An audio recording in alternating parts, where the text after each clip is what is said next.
All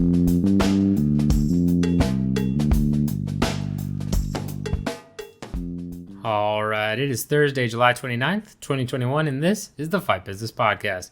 I'm your host, Patrick Auger, and today we're going to talk about Univision taking an equity stake in Combate. We'll break down what it means for the promotion, as well as how it could shake up the MMA landscape.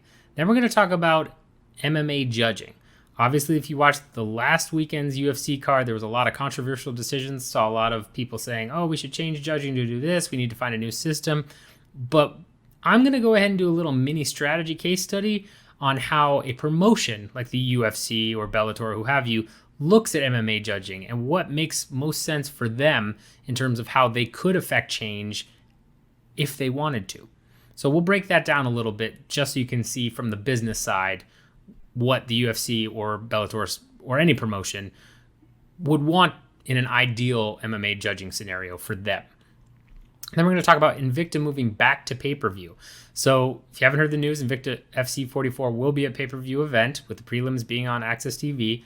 I'll break down why the promotion probably decided to go with this tactic and what we can expect to see in the future. We're also going to talk about Israel Adesanya's crypto ad. So obviously I've been away a little bit with health issues. Love you guys for tuning in and appreciating, you giving me some time for that. But for UFC 264, Israel Adesanya got a mid-five-figure deal to do a Crypto.com ad. Can we expect other fighters to get the same type of deals? I'll break that down for you because there's a lot of different angles we got to look at for that one. And then lastly, we're going to talk about PFL Socios tokens. So a while back, PFL offered Socios token holder to vote for their favorite knockout or finish from PFL 4 to 6, and that fighter would be awarded $5,000 as a bonus. I'll break down why they did that and what it could mean in the future for their marketing strategy, because it's a good one. With that in mind, you got timestamps on the bottom as always if you're watching on YouTube, or in the description if you're listening to the podcast version. So let's go ahead and dive right in. All right, so first thing I want to do before we dive into everything, again, I kind of alluded to it in the intro, but I have been sick recently. I do apologize for the lack of consistency on getting the podcasts out on the same day or getting them done weekly. I just want to thank all you guys who listen to this podcast or watch this on YouTube regularly. See, just doing great over here. But I just want to thank you guys. Really appreciate it. For anyone that's sent any message about it, really, really appreciate you guys. And we will be doing this consistent moving forward every Thursday. Got a couple of different ideas we can do to work around the health issues, although they should hopefully be mostly resolved now. So just wanted to thank all of y'all for bearing with me through all that. So that in mind, let's dive in. All right, first up on the docket, Univision has taken an equity stake in Combate Global. For those of you who don't know, which I'm assuming is most of you because I didn't know until I dug into this and read the story a little bit, Univision is preparing to merge with Televisa to create the world's largest Spanish-speaking media company. That's a very big deal, and we'll get back to that in a little bit in terms of why this deal makes even more sense for both parties involved. But first, let's talk about the specifics of the stake here. So this is according to The Hollywood Reporter. You've got Juan Carlos Rodriguez, the president of sports enterprises for Univision, who will oversee the combined company sports efforts, which makes me think that he's going to be the head guy in terms of broadcast, at least, depending on how much equity Univision took in Combate, may be the overall head honchos, sort of like how Steven Espinoza is technically in charge of Bellator now, right? But we don't know the specifics of the deal because they're not really revealing them here, so we'll see about that. But he says it made all the sense in the world to have a bigger stake in the relationship because of the size of the growth and the targets that Combate offers us. Now, targets, he means target audience. So, key word there. We'll come back to that.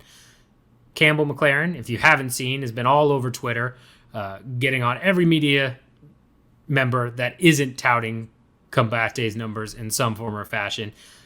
Most recently sparred with John Nash and Josh Gross. Pretty entertaining to be involved with that, and classic Campbell in terms of what he does. But he says here that this is a proverbial win-win. Univision becomes an incredible partner that we are just very well matched with.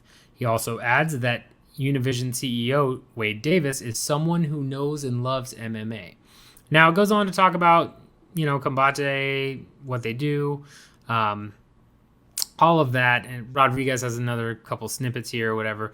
Couple of important little pieces that Rodriguez is quoted as saying, though, is one, being able to export it, Combate, to other countries in the world. It will empower the property across all of its revenue. So that leads me to believe that Rodriguez really thinks that this is going to be able to generate some revenue in multiple countries, Spanish-speaking countries specifically.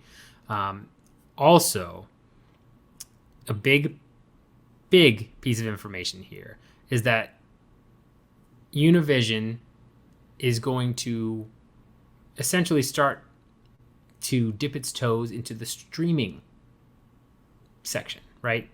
According to a link in the article, which you can read here, that goes back to another Hollywood Reporter article, Univision will launch its unified streaming service post-Televisia merger.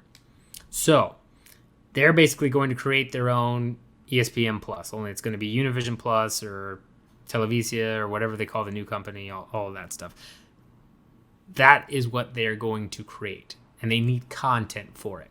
Now, as we've seen, broadcast media companies are all about paying top dollar for content for their streaming platforms.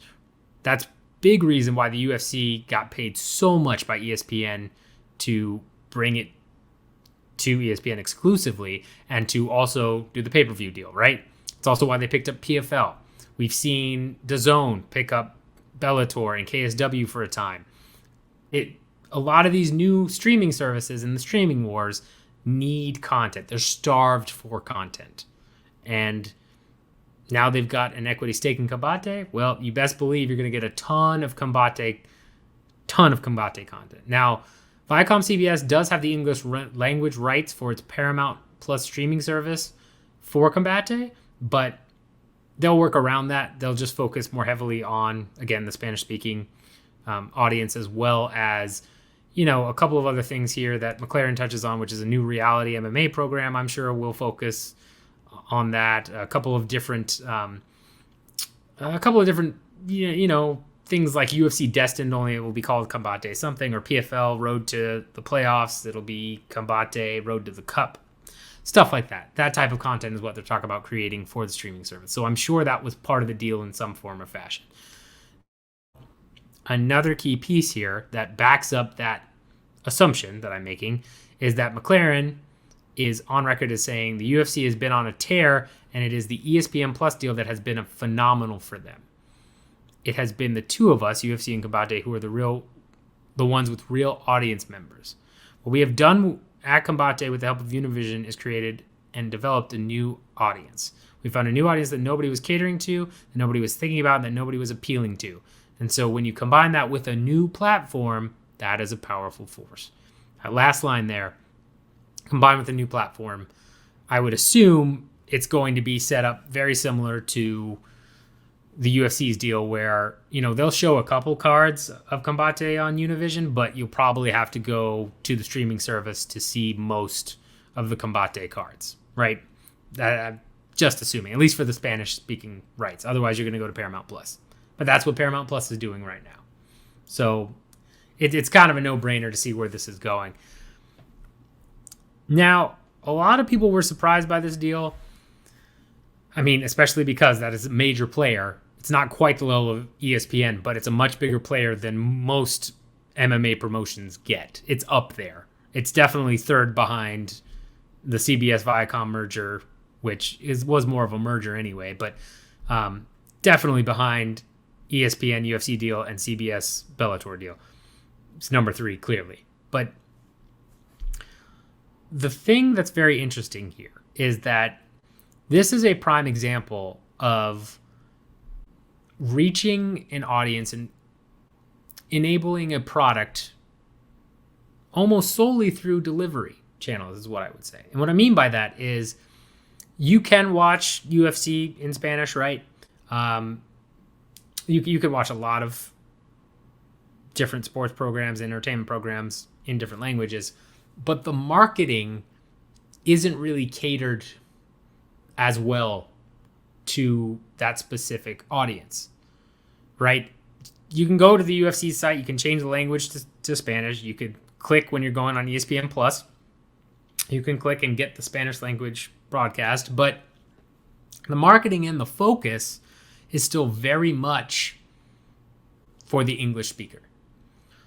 So what Combate and Campbell has been able to do here is really focus in on an audience that isn't your typical MMA watcher, right? And they've done that all through that particular delivery channel of Univision. Whether that's people just who normally watch Univision as part of their regular channels, or and Combate happens to be on, so they're watching it, or it's more of a, they may watch MMA here and there, but they really wanted it more focused around, Mexican, Argentinian, South America, Central America type of fighters. He's obviously found the numbers. If we look at the ratings, Combate has been very high, second usually only to the UFC. They were able to beat what Bellator used to do on Paramount. They're able to beat one championship when they tried to be on TNT. Combate has been right up there, and their audience numbers have been solid. And we've talked about that on the show before. So, again, hats off to Campbell McLaren and Combate for really just targeting in on that audience and using the delivery channel to give them content that nobody was really, providing them before. And great call by doing this partnership. I think for Univision, it makes sense because they're going to get content for their streaming platform, which they'll need, with something that is consistently bringing in solid ratings as is. So, of course, people will want to just transfer over to Univision Plus, because that plus your other offerings will make it appealing enough for somebody to say, yeah, okay, I'll go ahead and pay this, and we'll go ahead and just go that route. But yeah, it's a game changer in the sense of this level of promotion. Something that was pointed out in the Nash Gross Campbell Twitter exchange is that if you look at Fight Matrix, I believe is what Nash was referencing, which I'm not sure how relevant Fight Matrix is anymore. It's up there still, but it's an older school thing, I want to say. He points out that, you've got the number 150 flyweight fighting the number 100 flyweight as the main event. And it's true. This is more of a not regional promotion necessarily, but sort of regional now that they're global now. But it's much more of the level of, say, an LFA or a Titan FC or Invicta, right? It's more of a feeder league, the minor league, so to speak, before you get to the PFLs, the Bellators, the One Championship, the UFCs, or who we regard in that bigger tier anyway. And securing this type of deal is massive in the sense that it's only, behind Bellator and CBS and UFC and ESPN. It's a major move by a promotion at that level where they don't have the best fighters in the world. They have guys coming up on the regional scene. And these guys do go on to make it to the UFC or Bellator, right? UFC this weekend, we've got Rafa Garcia fighting. And he's looked fantastic against Nasrat. I'm going to butcher his name. I'm not going to say his last name. Nasrat. There's only one Nasrat. He looked fantastic. Gustavo Lopez, I thought, looked as good as you're going to look against Adrian Yanez, right? I mean, Yanez is a monster, as we just saw this past weekend, but Gustavo Lopez is no slouch. And so these guys are making it to the bigger promotions. They're not just falling to the wayside and, ending up in that kind of regional world where they never quite make it. You've got more and more Combate guys moving on to bigger leagues. So for a promotion who is in that tier of a feeder league or a farming system to get this type of deal, it's massive. It makes them the clear winner in terms of the farming system deals. Now, I'm not saying that means that their fighters are going to go on and, be champions and produce the same way that, say, LFA has, or Titan FC or Invicta has, right? They've numerous UFC Bellator champions have come from those promotions, but they're making more money. When I say they, Combate is making more money and bigger moves than the rest of them maybe combined. And that's huge. Because remember, LFA on Fight Pass, that's a nice deal, but it's not the same level as this. And you're still looking at LFA to have to do a lot of production and have a lot of, UFC Fight Pass has a lot of say. It's more of still a mutual benefit for sure, but not at the same level as this type of deal. So I don't know what it means for the long-term future, but the immediate future, this puts Combate in a prime position to grow and probably reach a level that a feeder farm type league has never reached before. I hesitate to say break out of that because we're still not seeing, big signings. We're not seeing them pick up guys like that have left the UFC and now are going back to Combate, or former champions in Bellator or PFL. We're not seeing that yet. But if they keep growing at the right trajectory, we may start seeing some signings. And I think that will be a huge tell. If they sign somebody like an Anthony Pettis, right, who left the UFC, maybe an older vet, let's say Cerrone ends up leaving the UFC. Well, Cerrone's a bad example. I doubt he'll fight anywhere else. But, could happen. If we start seeing bigger name value guys from UFC and Bellator making their way to Combate post UFC run, post Bellator run, all of that, that's going to be a big signal to where Combate is trying to grow.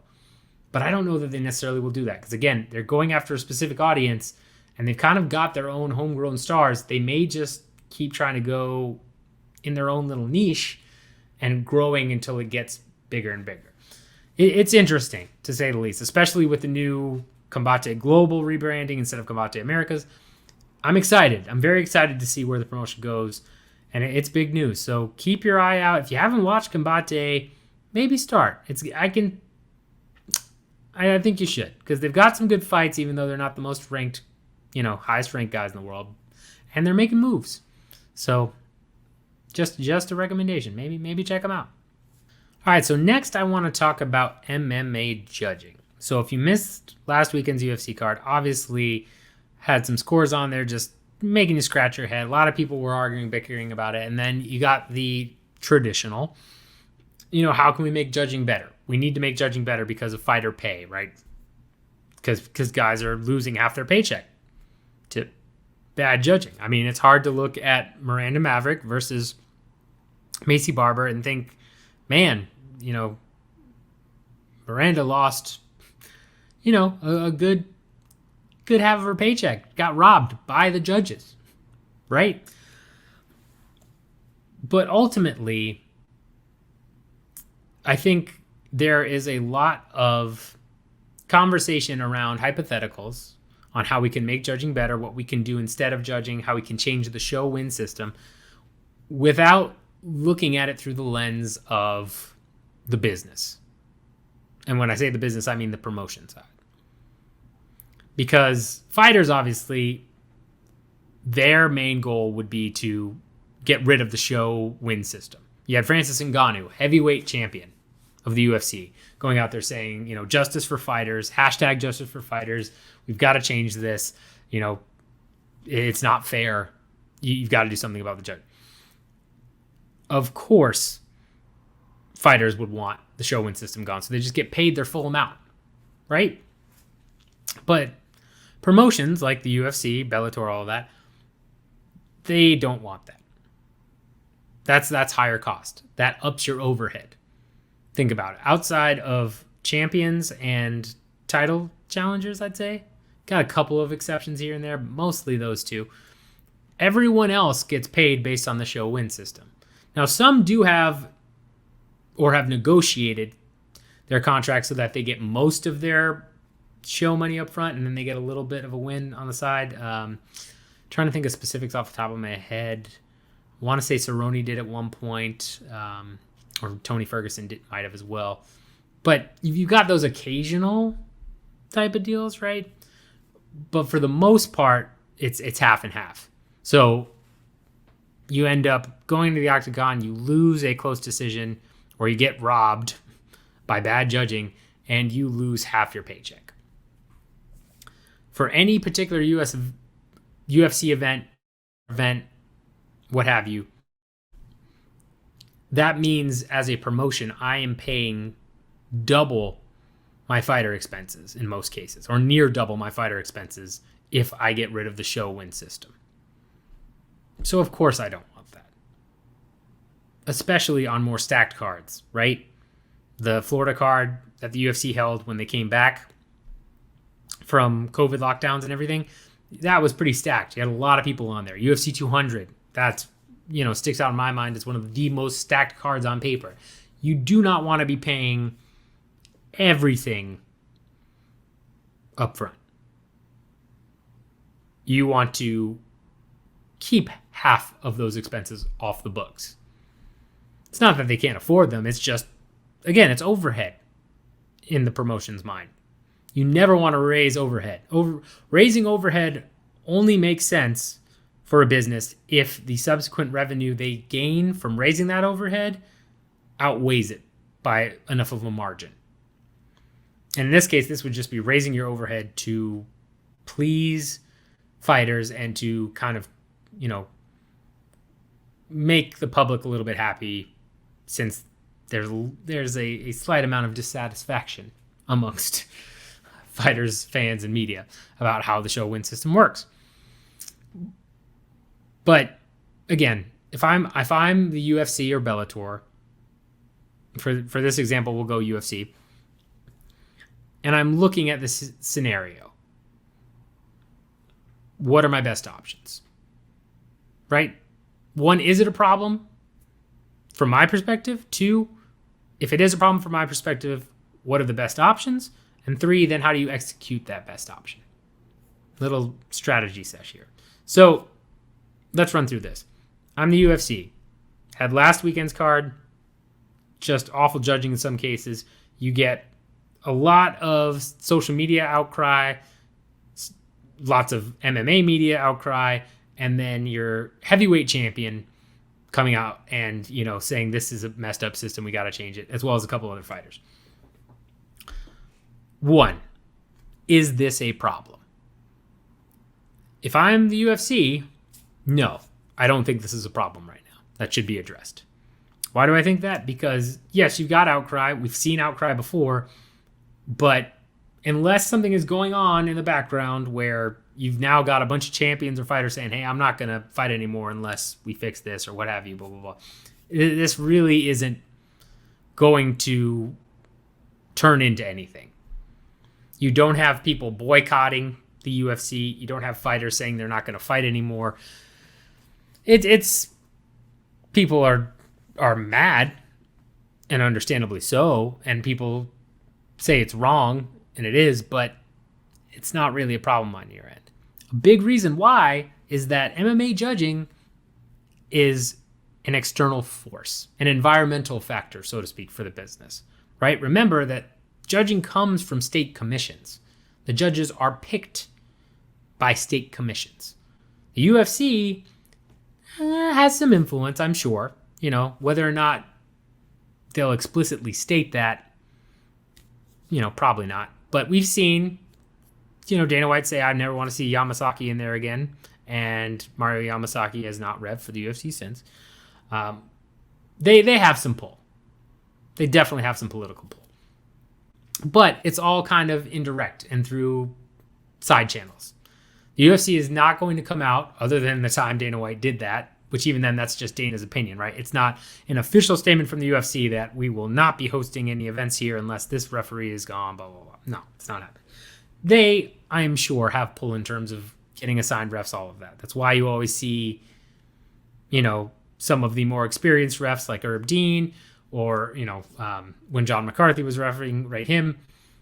You see the more experienced guys, Mike Beltran, all those guys at bigger events, right? Partially commission choice, but I'm sure also the UFC likes working with them, familiar, all that type of stuff. So for one, as a promotion, it's not really my problem. It's an external environmental factor. I can easily say, hey, it's not up to me. Like, get the commissions to change it. We're behind it. Yo, that sounds great. Changing from show win to just giving everybody money, but we can't because it's not really in our power. And just pass the buck. That's the real answer here. Now, let's say that there is some scenario where it does make sense for the UFC to get involved. Off the top of my head, let's say that all of a sudden, this is what gets fighters to kind of unionize and strike. And I'll say, you know what? We're not fighting until we get rid of the show win system. And now you've got Francis Ngannou sitting out. You've got a bunch of events now in jeopardy, in danger, because fighters have decided to all kind of walk away. All the fighters that were scheduled for particular events say, you know what? Nah, screw you. We're going to walk. And you're kind of scrambling. If it then became the UFC's problem. This is all very hypothetical and unlikely, by the way. But if it does become the UFC's problem, again, now that same ability to pass the buck to the state commissions, which was your advantage before, now becomes your disadvantage. Because you can't go in there and say, you have to change this. And it also still not what you want to do, right? You don't want to actually get rid of the show win system if you're a promotion. It still raises your overhead. You really don't want that. Even if you've got an immediate crisis, the solution can't hurt your bottom line that much moving forward. That's not going to keep you in your job very long, whoever makes that call. Because it still looks bad internally. So, what do? Well, let's say you talk to the fighters, you handle the immediate crisis first, say, you know what, we'll pay people extra, we'll make sure people get paid, calm down, let's get this done. Let's say you are able to mitigate that. Then you have to go to the commissions and you have to try and figure out a solution. So what's the best solution? Give everybody the show and win. Nope, we've already crossed that off the list because it raised your overhead. 2, you can go the one promotion route, right? For those of you that don't know, one championship rules were approved in Colorado, which is a big deal because that means they'll probably end up doing shows in the U.S. like they've been talking about, and it will probably be in Colorado where they'll host those shows. But the way one championship works is they have their own internal commission, right? They don't utilize state commissions. Now, if they're coming over here, obviously they had to get the state commission to approve everything. So in that particular instance, if they're hosting on U.S. soil, they'll have a state commission involved. But if the UFC, let's say, goes to Abu Dhabi like they've done before, or decides to go to some other area where then they can kind of create their own commission to host the rules and create their own rule set, they can be exempt of that type of thing.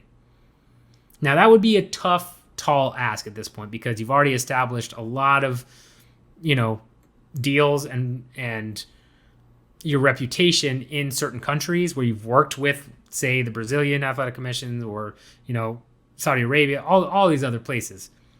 You've worked in different countries. You've been all over the world. To backtrack and kind of just say, no, we're going to form our own rules and go like a one style. That would be pretty tough. You could, but it would ruffle a lot of feathers, I'm sure. But even if you did that, right, then who heads that up? How does that all work?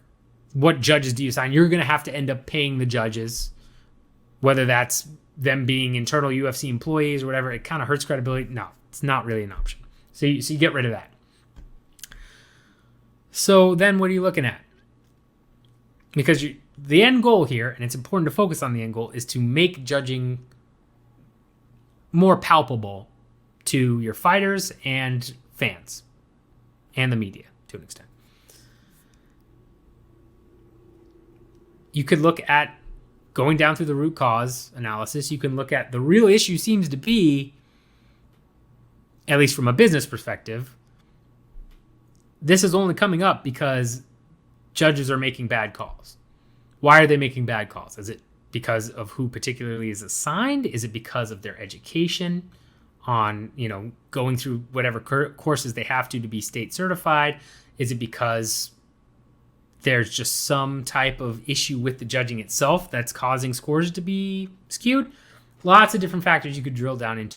Let's just assume, in this case, you do your due diligence on that, and you end up finding out that it's really that the source is the judges themselves. You've got a bunch of guys who are entrenched from old boxing commission type assignments and who've been brought up through state commissions in your typical state commission fashion, which is not nepotism, but sort of nepotism. And it's a weird type of thing sometimes. Depends on the state, all of that as well. But, you work your way up in government jobs. It's a thing.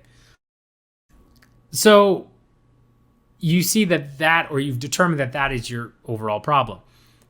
So at that point, what you've got to do is find a way to get different judges in there or to re-educate the judges. And even then, you'd have to go down and do analysis just through that specific path and break that down. If you're looking at bringing in new judges or re-educating them and getting others certified, I think the way you do that is you set up training courses. Similar to what, say, John McCarthy's done with his command system or other, entities. Why not get some former judges that you like or judges that you're fans of to go in with you to create a course on MMA judging? And again, you can do this all indirectly, set it up, let's say, through a guy like John McCarthy. Let's say Herb Dean sets up his own specific thing, and you say, hey, look, Herb, I'm going to kind of contribute to you here on the back end. You don't necessarily need to make it public. And you say, hey, I'm going to help fund you this. Let's get some good education out there about MMA judging. And let's get, some of these guys certified, former fighters, former coaches, all of this certified, and let's incentivize them to be judges. Because that's another thing that comes up, right? Is maybe there's a lack of good MMA judges because not a lot of people are applying. That's actually, from what I've seen, to be a good point, is that you don't have a lot of former fighters or coaches or, refs jumping and chomping at the bit to become an MMA judge, right? You have to go through courses, you have to get certified, and then you don't get paid, much money at all. When we're talking about refereeing and judging and all that, for how much they get paid by the commission, it's very little money. So you make much more money as a coach or doing seminars or what have you. You've got to incentivize those people to get certified and then go actually judge fights. Or you have to make the education so robust that any layman off the street can learn how to be an MMA judge, get that certification, and have consistency. And so you end up funding that. It's going to cost money either way on the promotional side, but if it really became a problem, right, where you've got some issue that's now affecting you as a promotion where fighters aren't going to fight or it's going to hurt your revenue big time, makes way more sense to throw 50 grand or 100 grand, even 200 grand into creating and helping fund an education system on MMA judging and marketing that to get people be like, hey, let's go do this. And then working with commissions to actually assign them and developing systems to do that and whatever you have to kind of grease politically there, than it does to pay fighters your full show and win. Because you will make up the money you would have, the money you'll save by going that route versus just having show win be lumped into one big salary is a no-brainer. You will pay pennies on the dollar to create an entire new education system and grease whatever political wheels you have to get new certified, good, competent judging in place than you would if you had on every event had to pay everybody their full show and win. Unless you're really putting on cards that are just entry guys, right? So it's like 24 grand for show and win, and so that's most of the card. Then maybe you might be able to reach a break-even point. But even then, that's not what you're going to want to do. That doesn't make sense. So that's really your option. That's your best go-to if you really have that much of a problem. And again, this is all high-level strategy. It's not digging down into real data. You'd have to do a lot of analysis, a whole bunch of other things, because it's an external factor that's affecting your business. But all of this was to say that when people are talking about changing the MMA judging system, or they're talking about paying fighters their full show and win, it's not that simple. Because if all of the promotions are incentivized to not pay full show and win, they will utilize their resources as best they can to prevent that. They will do a cost-benefit analysis to spending, let's say, $500,000 on creating a brand new MMA judging education system and working with every state commission to get new blood in there, or to retrain current judges so that it's way more consistent than it is right now, or creating new ways for the judges to sit in different places and all of that. Who knows? Open scoring is an easy one that Kansas is already leading the charge on, whether they want to go that route so that at least fighters know what have you. Point is, the promotion will spend way more money to go that route than they will to a rise in their overhead indefinitely. Probably forever if they opened that floodgate. It would be hard to walk that back. So if you're hoping that show win money goes away anytime soon, it's not going to happen. It's simply not going to happen. If you're hoping that judging will get better, again, as we said near the start of this whole scenario, it's not a problem for the UFC right now. And it won't be until there's enough of a financial impact to them that then they'll be incentivized to do something about it. Not just the UFC, PFL, Bellator, all of them. You've got to find a way to incentivize the promotions to affect change. Because commissions won't do it either, right? Commissions, you could find a way to affect them, but they're a government entity. It's a lot harder to push that issue. Vote is the best I could say. But even then, it's really what you could do. If you want to affect change at that level, go vote individual. That's really what you can do. And even then, for most of those commission positions, right, who you're voting for, you're going to have no idea who they're going to select certain things. They're probably going to leave it the same. Yeah, there you have it. So just wanted to break that down because I saw a lot of things out there about how, yes, we've got to get rid of the show win system. We've got to change judging. It's not that simple. From a business perspective, it's definitely not that simple. All right, a couple of quick things to run through here. Invicta going to pay-per-view. Makes a lot of sense, right? I'm sure when Invicta was under contract with Fight Pass, they really didn't have that option. Wouldn't make sense for the UFC unless they were getting a cut of the pay-per-view. And when you're talking about what they're selling the pay-per-view for, I believe 44 is going for $10 or $20 on Fight TV, a couple other channels. So it doesn't really make sense for the UFC to cut a separate deal there and try and take a portion of that revenue, because Invicta's also not going to end up with hundreds of thousands of pay-per-view buys. I mean, don't get me wrong, I love Invicta. I will buy the pay-per-view, but you're not going to get big numbers here. So I'm sure when Invicta was under UFC Fight Pass banner, there was probably, a statement that said, no, you've got to host every event under UFC Fight Pass. We control the broadcast media rights, all that. Because as we talked about with Combate Global and Univision, Fight Pass needs content. It is starved for content. It has a lot of different content out there, but it's still starved compared to bigger streaming platforms. And you're not going to get the rights to Invicta and pay Invicta, a broadcast rights fee to then take several of those shows and say, you know what, we'll do pay-per-view and we'll take a cut. It just doesn't make sense. It's not financially worth it. Plus, then you've got to deal with a whole nother third party, right? Like Fight TV, whoever else is going to, sell the pay-per-view. You've got a lot of other factors then and other contracts you've got to sort out if you're getting those extra vendors involved, compared to if you're just hosting it all on Fight Pass, because then it's just you and Invicta. And trust me, when you do a deal, the less parties you can get involved, the better.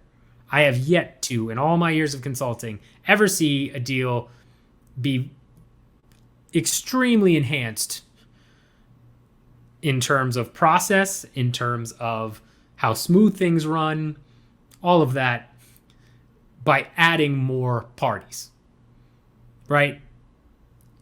If you got a deal between just two parties, almost always is easier than if you've got a deal that involves 7, 8, what have you.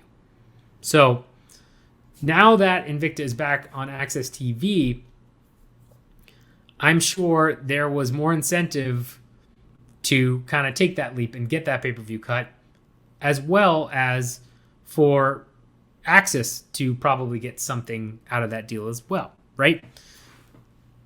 UFC is already getting tons of money from ESPN, already has all of their stuff locked up. They don't need to kind of make these extra deals.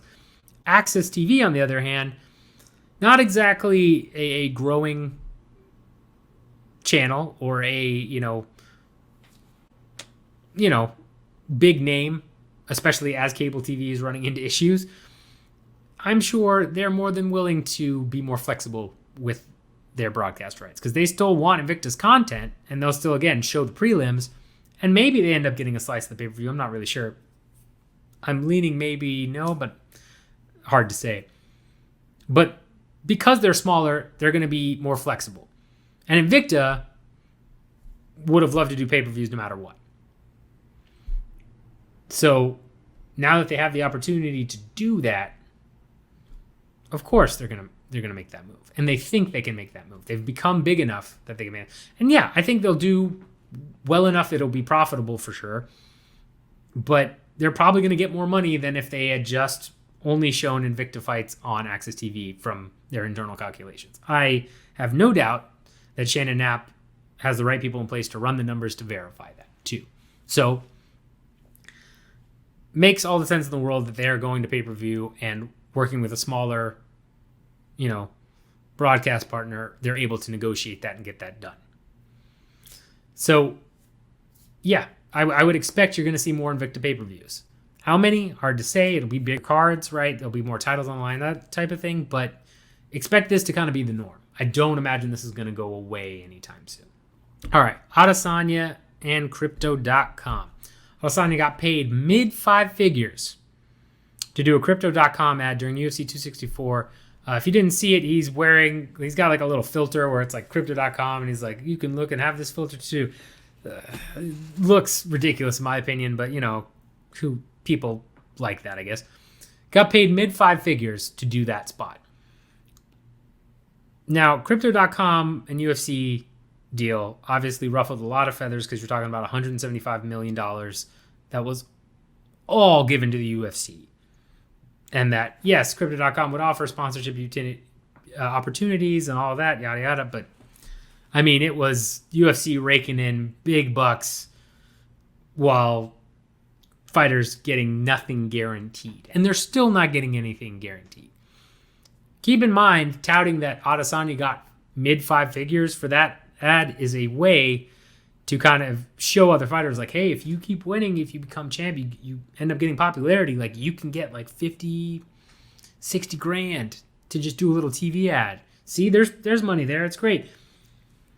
It's still a drop in the bucket compared to the overall deal that the UFC made with Crypto.com, and there is no guarantee. You still have to go out and win that sponsorship. I think people forget that it's one thing if you're a regional fighter and you're working with a local business that around where you grew up or through your gym or what have you. Much easier to get sponsorship that way than trying to win a company like Crypto.com that just inked a $175 million UFC deal. Right? You have to really show good value and personal brand in order to ink a deal with a company that large. I mean, again, you've heard about the monster sponsorships, right? With Hans Molenkamp. We've talked about that. Great video on this channel. If you haven't seen it, go check it out. But fighters were kind of at the mercy of this guy because he decided who would get sponsorship money and all of that.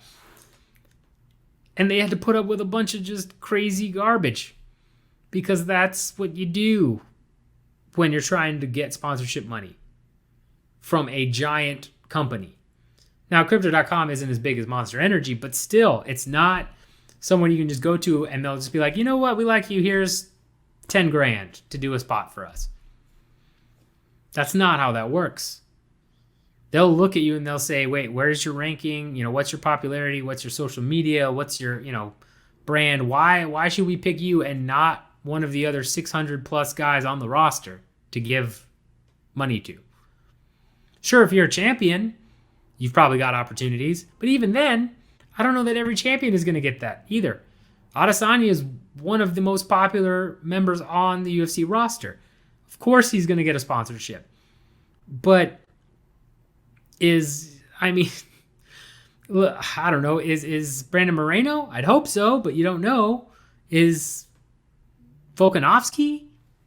There are so many different champions that are not getting these sponsorships. Not everybody got a Modelo commercial. It is what it is, right? So, no. Do not expect this to be a outfitting type deal like Venom or Reebok. Do not expect a lot of fighters to end up with Crypto.com sponsorships. Expect some of them will, and then expect the UFC to still keep the lion's share of the sponsorship deal because that was the entire purpose of signing it. So, yeah, don't think this is going to become the norm because it's not. All right, last thing very quickly. A while back on Facebook, PFL had put out a post to PFL Socios token owners, which we reported on way back in the day. So if you don't know what that is, just search PFL Socios tokens, all of that. Went for $2 a piece, sold out pretty quickly, was good money for the company. But they essentially said if you were a token holder, you could vote for your favorite PFL knockout or finish. Forget which one specifically. I think knockout. From PFL 4 to PFL 6. And whoever got the most votes would win $5,000. So like a performance bonus, but fan chosen. Interesting call, right? Why do this? Why, especially, a little bit after PFL 6, why go this route?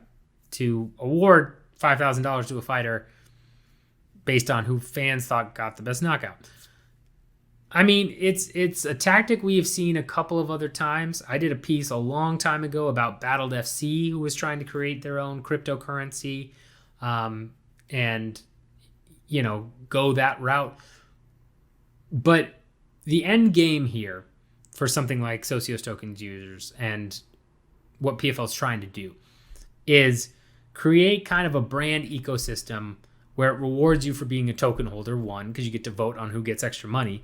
And then two, I'm imagining similar to what Battlefield FC was trying to do with that was eventually you could earn tokens by watching videos and you could, kind of find ways to interact by being a token holder, and by purchasing extra tokens, you could end up getting, I think the end goal was you'd have fighters doing shout outs, kind of like Cameo. You'd have different, tiers of rewards for what you were doing that could influence fighters' gear or who gets bonuses, similar to what PFL is doing. It creates a mini ecosystem, though. So if I end up buying a PFL Socios token and I'm able to vote on who gets the $5,000 bonus, that now puts me in a club, an exclusive club of only token holders. And maybe I'm watching with a buddy and he says, oh man, that's awesome. You get to vote on that? It's like, yeah. Like, well, I want to vote on that. Well, you got to buy a token. Well, tokens are sold out right now. Oh, well, sorry, man. But they won't be forever. I'm sure new tokens will be issued. I'm sure they'll be able to raise more money. I believe they raised around $500,000 through their funding of those tokens. And those tokens sold out like that. They jumped on it at the height of the crypto craze and the NFT craze specifically. So, I mean, they sold out extremely fast and raised just 500 grand from doing that. They're trying to build a mini ecosystem and brand where you want to, as a PFL fan, pay for that bonus and advantage. It's similar to the UFC, Fight Club thing, right? Where you can get your t-shirt. You used to get 2 free pay-per-views. A t-shirt, you get extra discounts, early pay-per-view, purchase codes or ticket codes too. So if you're trying to go see a show, you get early access to buy seats. Same type of deal. You got to create that environment and really foster fan engagement, because the more your fans engage, the more likely they're going to tout your product as being awesome and being a success. If you live in the software world, Net Promoter Score is the end all be all for SaaS services, software as a service services,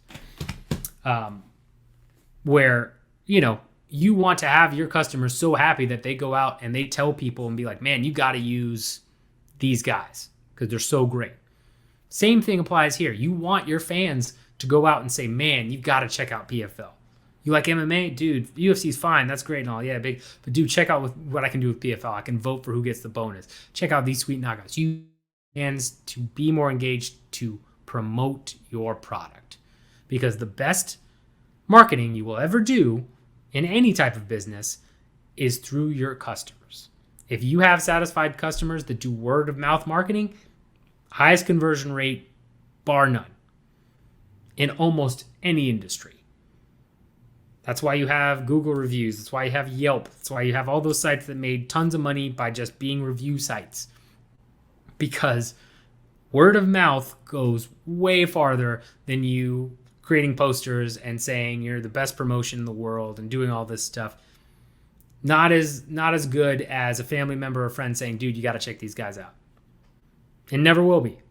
That trust link there is huge.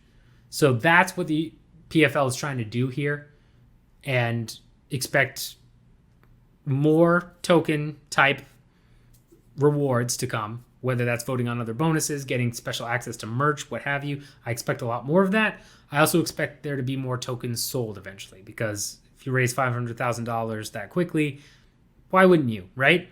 So if you see a token available and you want to buy it for $2, or if you bought a token, let me know in the comments, because if you're a token holder, I want to know, besides the knockout bonus, what other perks you're getting by purchasing that, because I'm sure there's more than just that. It's the only one I've seen so far, but I'm sure there's other things going on. So let me know in the comments below if you are a token holder, and let me know if that would interest you as well, because I'm curious if you guys would throw down $2 for something like that. Right? It's just $2. Worth it? Not worth it? I mean, let me know in the comments, because I really want to hear your thoughts. All right, guys. Appreciate you bearing with me through those starts and stops and being off for a bit.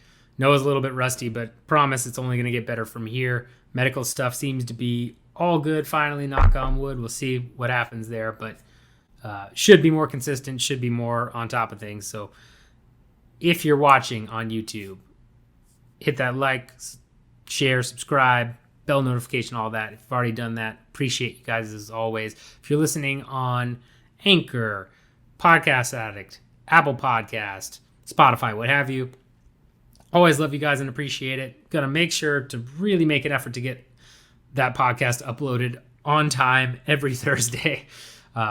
Been working with producer Jake to make sure that we get the file uploaded. But that's on me ultimately, but I will start making sure I'm consistent. Expect that every Thursday between 12 and 12:30 is what I'm going to say. I'm not going to commit to a specific time because of the craziness, but between that time, if it's not out then, check Twitter to see about updates, all those things.